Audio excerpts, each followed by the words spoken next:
Welcome back to Exploring the Unsolved, the podcast where we delve into the mysteries that have left investigators and communities searching for answers.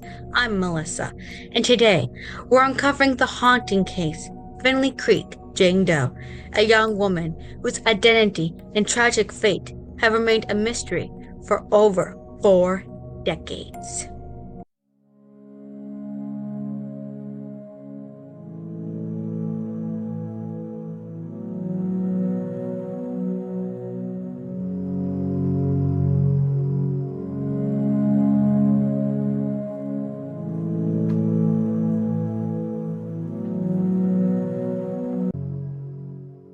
Like and subscribe.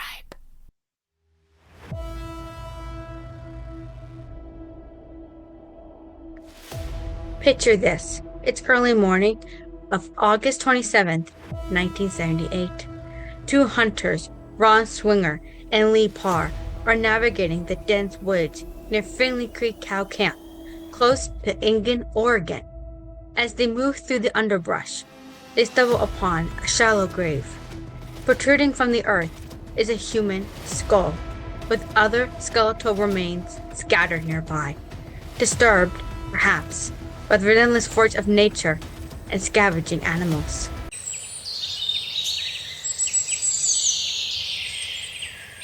Authorities are called in.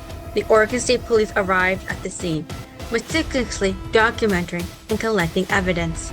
Among the findings are remnants of clothing, size 15-16 red Catalan branded pants, a floral patterned halter top or bra, and ankle high lace-up shoes, possibly from Red Wing.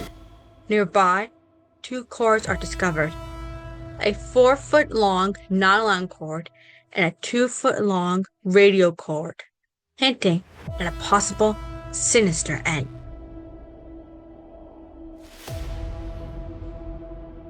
An autopsy is conducted, revealing that this Jane Doe was between 14 to 25 years old, standing approximately at 5'1" to 4'4" tall, and weighed between 114 to 140 pounds. Her hair, light brown to sandy blonde, frames a face that investigators struggle to reconstruct. Perhaps the most heart-wrenching discovery is that she was 6 to 8 months pregnant at the time of her death. The remains of her unborn child lie with her, purporting a testament to 2 lives cut tragically short. The circumstances suggest foul play. Face down in a shallow grave, with cords nearby, leads investigators to theorize that she may have been strangled. Yet, despite these clues, her cause of death remains undetermined.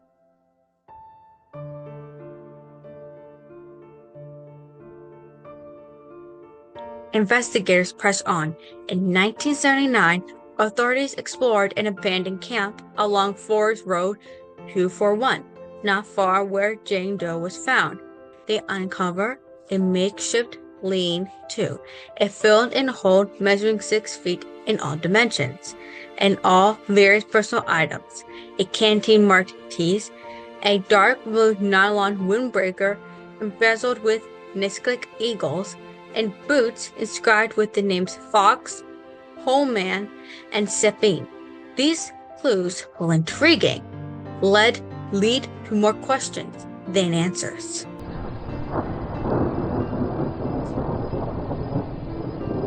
In a perplexing turn of events, despite Jane Doe's identity and the circumstances of her death unresolved, Union County District Attorney Russ West orders the case closed in 1990. All evidence, including the skeletal remains, is destroyed. A decision that baffles and frustrates those dedicated to seeking justice. Fast forward to 2019.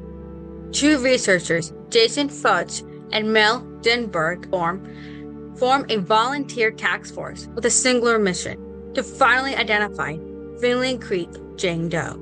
They collaborate with Red Grave researchers to develop a facial reconstruction using light into the features of a woman long forgotten by official record. Their efforts reignite public interest, leading to a potential breakthrough. Susan Timms, daughter of Patricia Lee Patty Otto, a woman who vanished in 1976, comes forward. She notices striking similarities between her mother and Jane Doe. Their physical stature, hair color, and even clothing found at the scene. Patty was last seen wearing red pants and ankle-length boots and a white blouse. They were reminiscent of Jane Doe's attire. Susan's father, Ralph Otto, is a suspect in Patty's disappearance and presumed murder. He was convicted of hiring a hitman to eliminate the lead investigator on the case. A conviction overturned in 1981 due to a technicality. Ralph's death in 1983 leaves many questions unanswered, and the possibility that Patty Otto and Finley Creek Jane Doe are one and the same remains tantalizing out of reach. In 2022, the Oregon State Police returned to Finley Creek, scouring the area for overlooked evidence. They uncover bones, but hopes are dashed when tests revealed they are not human. The search for Jane Doe's identity continues, with theories ranging from her being the victim of notorious Green Day River killer. I killed so many women, I have a hard time keeping them straight. Is that true? Yes, it is. To connections with the entanglement Lewis Clark Valley murders.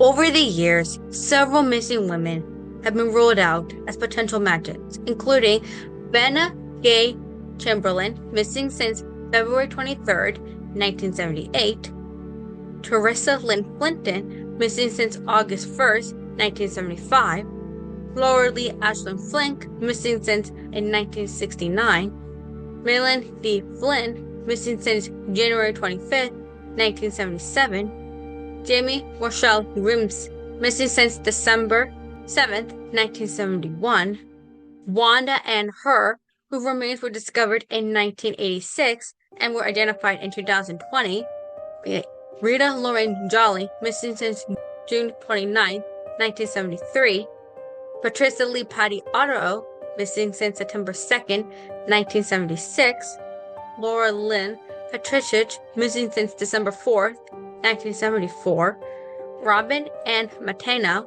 missing since July 5, 1975, and Sherry Jean Sonny Pickle, missing since May 16, 1972.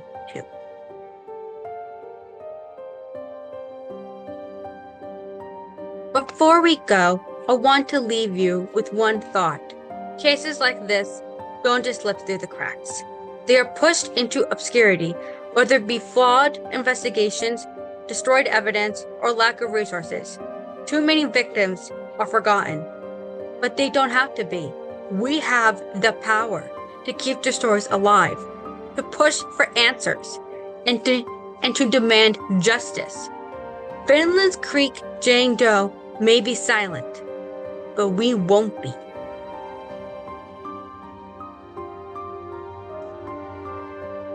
Thank you for joining me on this episode of Exploring the Unsolved. If you found this case compelling, be sure to subscribe and leave a review.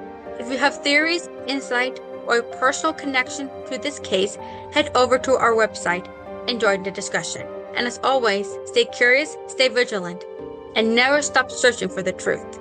I'll see you next time.